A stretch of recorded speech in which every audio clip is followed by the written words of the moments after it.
সুপ্রভাত। কেমন আছো তোমরা সবাই? আশা করছি সবাই খুব ভালো আছো। আমি দীপা, আমার নতুন আরও একটি ঝলমলে ব্লগে তোমাদের সকলকে জানাই অনেক স্বাগত, অনেক ভালোবাসা।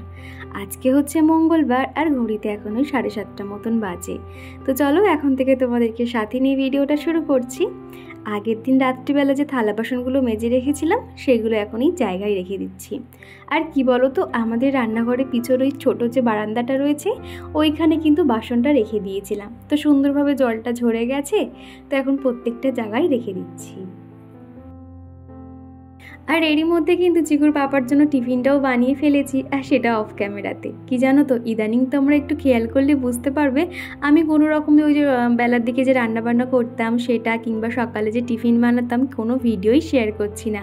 এই গরমের মধ্যে না রান্নাঘরে তো থাকতেই ইচ্ছে করছে না, তার উপর যদি ভিডিও শ্যুট করতে চাই প্রচুর পরিমাণে গরম লাগে, সেই জন্য সেইগুলো একটু স্কিপ করে যাচ্ছি। গরমটা একটু কমুক তারপরে শেয়ার করব। তো এখন এই যে সকালে টিফিন বানিয়ে নিয়ে চলে এসছি এখন গায়ে হাত ধুয়ে জামা কাপড়গুলো মেলে দিতে।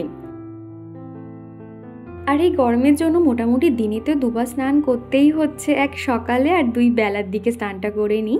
আর এখন এই যে জামা কাপড়গুলো মেলে দিলাম আর প্রত্যেকটা পাপোশগুলো তুলে এনেছি, এখন একটু রোদে দিয়ে দিচ্ছি।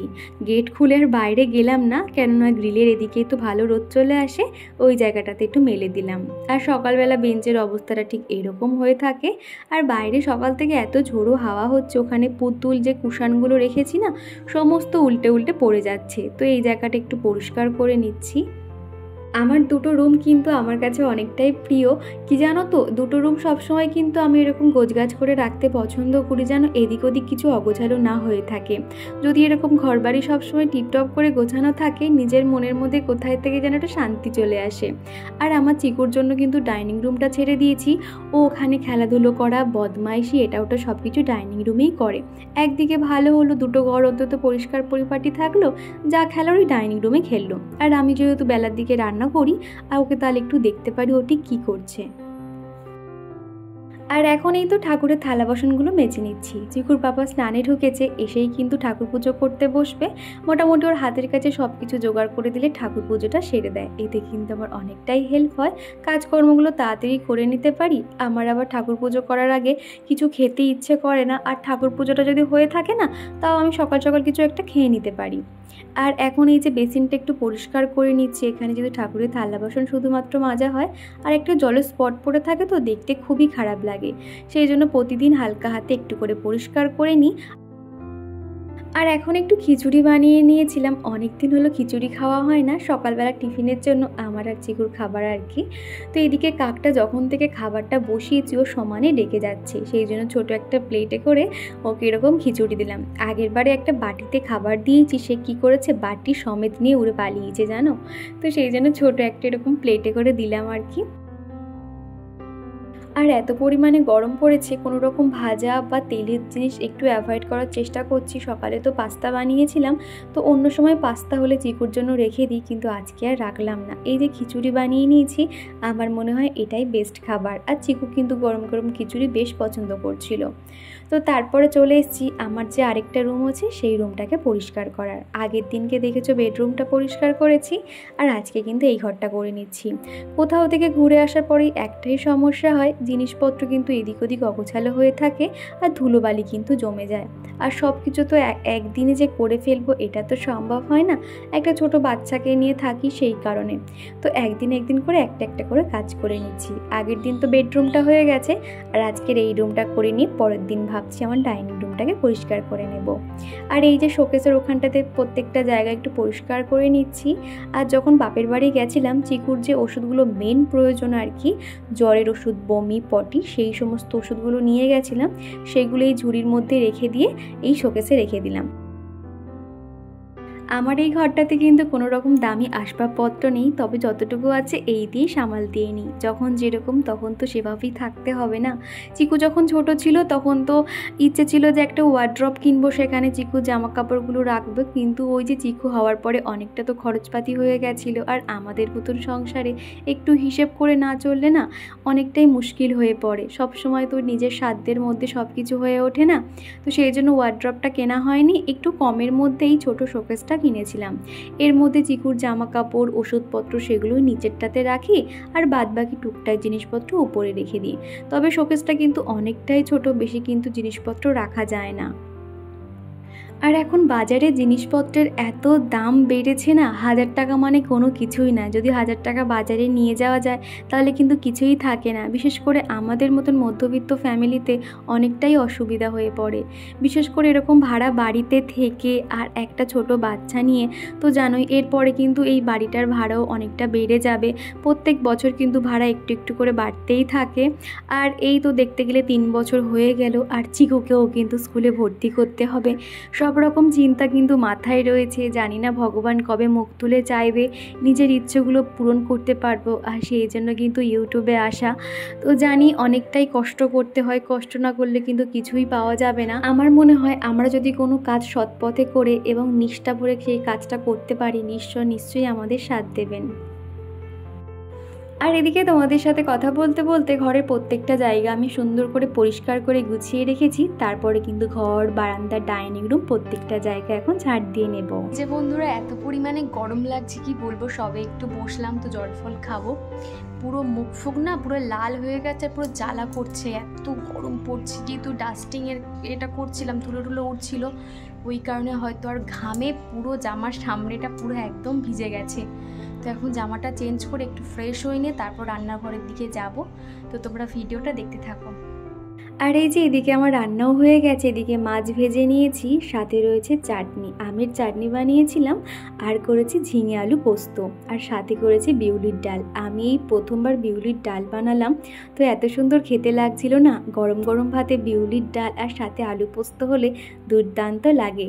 তো দুপুরের এই খাবার বানিয়েছিলাম, আর ওদিকে রয়েছে ভাত।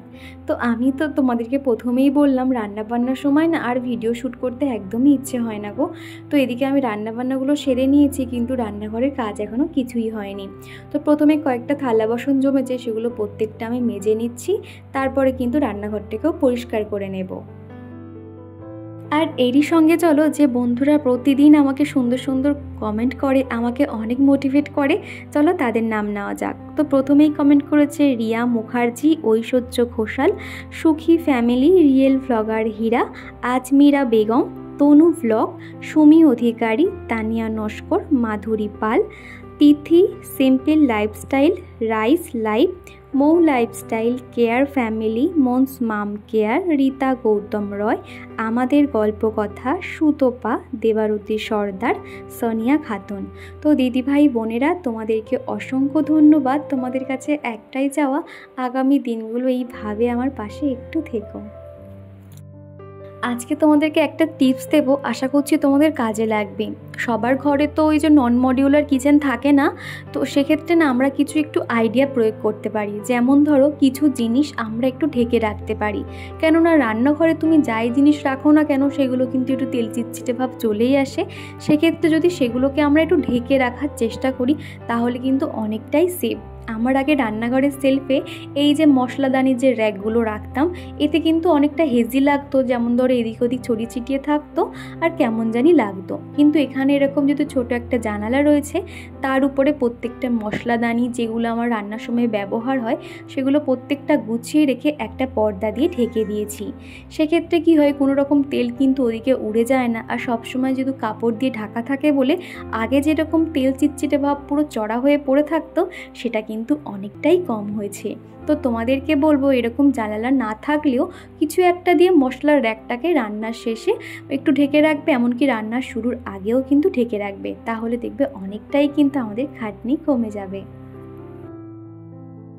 আমার রান্নাঘরটা কিন্তু আমার কাছে অনেক পছন্দ, আর তোমরাও কিন্তু বেশ পছন্দ করো। আমার রান্নার প্রত্যেকটা ভিডিওতে তোমরা এত পরিমাণে ভালোবাসা দাও, কি বলবো তোমাদের।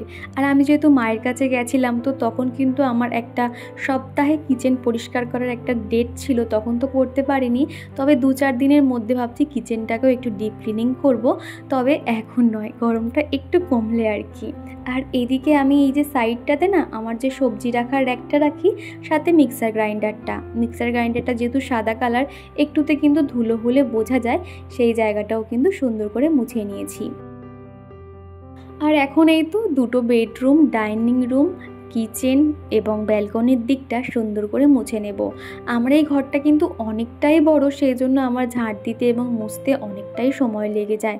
এই গরমের সময় দেখবে মোছা তাও কিন্তু ফ্যান চালিয়ে আমরা মুছতে পারি, কিন্তু এই ঘর ঝাঁট দেওয়ার সময় না এত পরিমাণে কষ্ট হয় কি বলবো। তখন না টপ টপ করে শুধু ঘাম পড়তে থাকে, এত পরিমাণে গরম। তো চিকু এখন কিন্তু পাশের রুমে ওই কার্টুন দেখছে, আর আমি এখন এই ঘরটা মুছে নিয়েছি।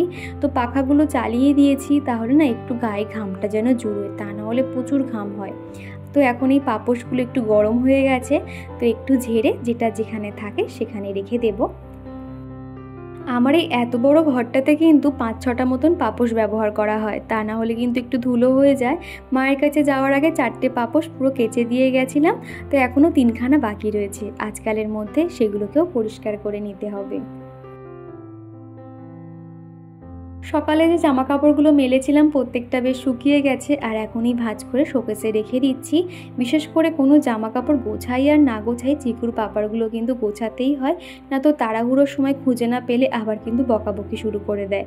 তো সেই জন্য যেটা যেখানে থাকে টি শার্ট, প্যান্ট, শার্ট সেগুলো প্রত্যেকটা জায়গায় রেখে দিয়েছি।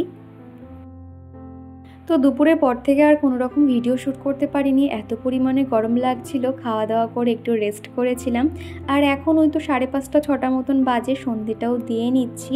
আর আজকের এই সুন্দর মুহূর্তটা দিয়ে ভিডিওটা শেষ করছি। ভিডিওটা আর বেশি বড় করলাম না। আর ভিডিওটা তোমাদের কেমন লাগলো অবশ্যই কমেন্ট করে জানিও। তো চলো টাটা, আবার দেখা হচ্ছে।